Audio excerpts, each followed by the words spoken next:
Слушайте всички, дядо ви Грифин най-после се пенсионира. Дядо Грифин?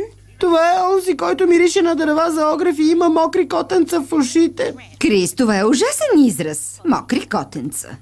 Баща ми работи в тази фабрика 60 години. Това са почти 80 години. Утре вечер му устройват прощална вечеря и ние ще сме там. Защо?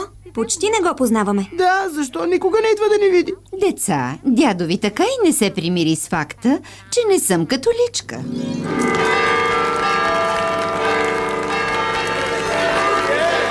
Женен за протестантска уличница.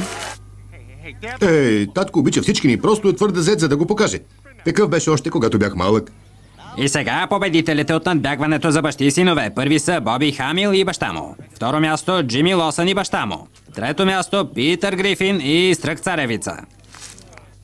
Но сега се пенсионира и най-после ще прекараме време заедно. Искам един от онези моменти, като по телевизията. Знаете, ние се прегръщаме, а музиката...